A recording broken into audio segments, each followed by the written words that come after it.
Well, let's get some reaction to what we've just heard from Labour's Shadow Health Secretary, Jonathan Ashworth, who joins us now.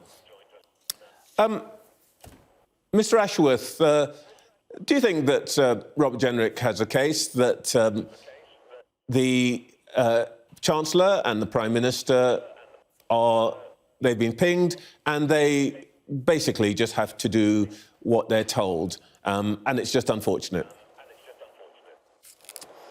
I think there'll be parents across the country who have struggled this past year when their children have been sent home because they were in a bubble and had to isolate.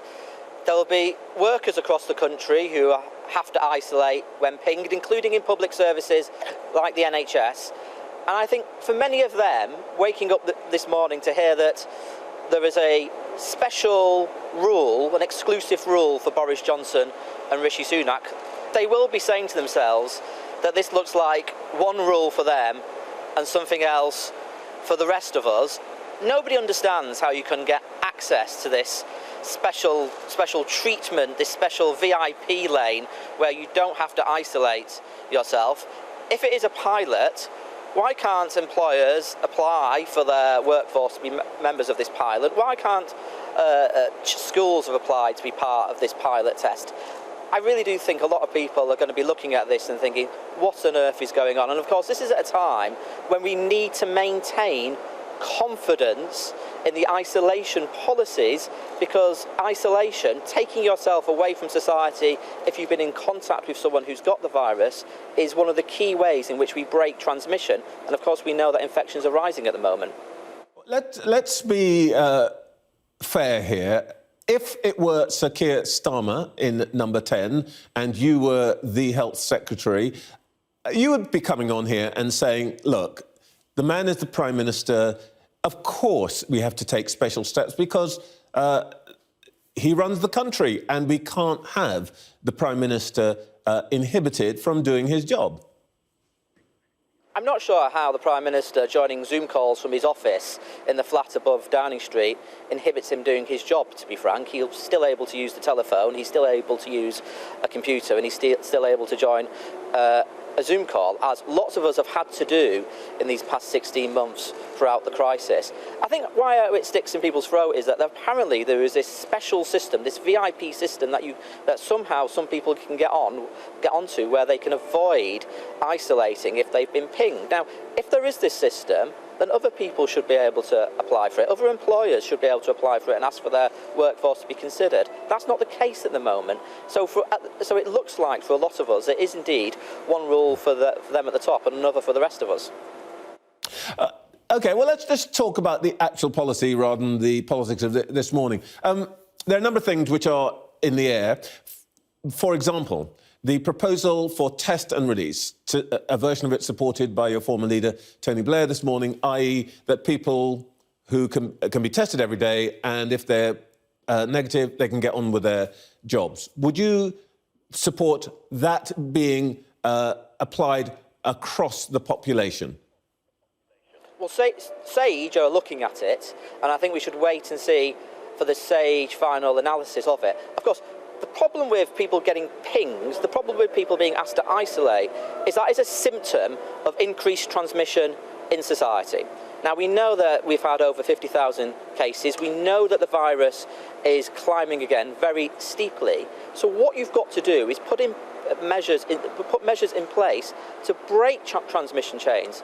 But instead of doing that, we're about to have Freedom Day tomorrow, where the government, where Sajid Javid and others are effectively putting their foot down on the accelerator and throwing off the seatbelts, because precautionary measures like mask wearing, like encouraging people to work from home, like paying people decent sick pay, are not being implemented. I think that is a mistake. So let's get this clear. So when you and other Labour spokespeople have been saying for the last 2 or 3 weeks you don't oppose Freedom Day, what you really meant was that you do oppose opening up on tomorrow? No, we want to proceed with caution. And I would have an approach which is about protect. What do tomorrow then? So, just to be clear, what would you not do tomorrow? Well, I would not get rid of the mandatory mask wearing. Look, people will want to do the right thing, and they'll want to wear masks, but they want to be reassured that in return that they are protected by others wearing masks. But getting rid of the mandatory rule, I think, is too much of a risk. Tomorrow we're likely to see possibly the busiest day on the transport networks for 16 months, with people going back to work. I would say allow people to continue to work from home if they want to. I would say let's mobilise British manufacturing to build air filtration units to put in our schools and our premises. I would pay people sick pay, and I would prepare for the future by investing in the National Health Service now, and because we know come the winter... Mr Ashworth, everything you've just said is pretty much what Conservative ministers come on here and say. So other than moving from mandatory mask wearing to voluntary mask wearing, which surveys in the last few days show us that I think 3/4, maybe more of people will do anyway, that's the difference between you and the government. No, and with respect, I haven't seen Conservative ministers coming on the news programme. I have. Let me assure you, you obviously haven't watched the programme, but that's what they've been saying, pretty much what you've just said. They don't talk about sick pay. They don't say they're going to fix sick pay. They don't say they're going to give people the right to work from home should they want to work from home. They don't say they're going to use British manufacturing to build air filtration systems to put them into schools. And they're certainly not preparing the future by investing in the NHS, or indeed looking at our testing capacity and seeing if we can invest in our testing capacity to start testing for flu and other respiratory viruses this winter as well. So there is actually a difference between the Labour Party and the Conservative Party. Of course, our proposals are backed up by SAGE, and indeed are backed up by a report from the Academy of Medical Sciences last week. The government's proposal is to just go headlong into this, throwing Freedom Day, throwing off all restrictions. That risks increased pressures on the NHS, and we're already seeing cancer operations cancelled, even liver transplant operations cancelled in Birmingham, I think it was. But it also risks a new variant, because when you have a pool of infections in society, an increasing level of infection, and you have a partially vaccinated population, you're putting a selection pressure on the virus to mutate.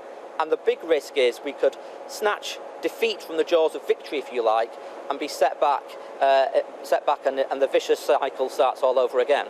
All right. I just want to keep seeing, what the Labour Party, were in government, would do differently.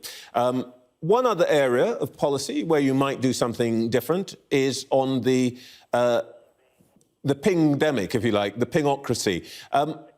There are those who say that we should just drop the app, or that we should essentially tweak it. Your former leader says this morning that actually we need to adjust it so fewer people are pinged. Would you have it desensitised or dropped?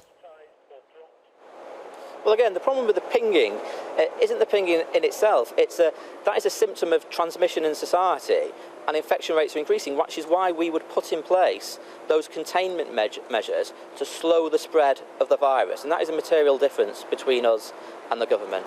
We would also, by the way, do more to drive up vaccination rates amongst younger people, because we really need to get younger people to take the vaccine.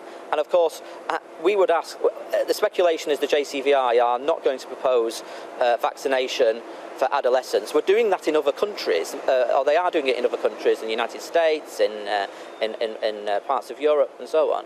If that is the advice from the JCVI, then I suppose that is the advice. But I would really ask them to carefully consider whether or not we should be vaccinating teenage children in this country. We need to take a number of measures to really drive infection rates down, to stop people catching the virus and to stop people being contacts of those with the virus. So just very briefly, you are against vaccinating children? No, I'm not against vaccinating children. I think it needs to be looked at by the JCVI. If other countries are doing it, I don't understand why we are not proposing it. But of course, in the end, these are always clinical decisions. But if the JCVI are going to propose tomorrow that we should not vaccinate children, I hope they can fully explain their thinking and why they've taken a different decision to the United States, for example. Thank you very much, Mr. Ashworth.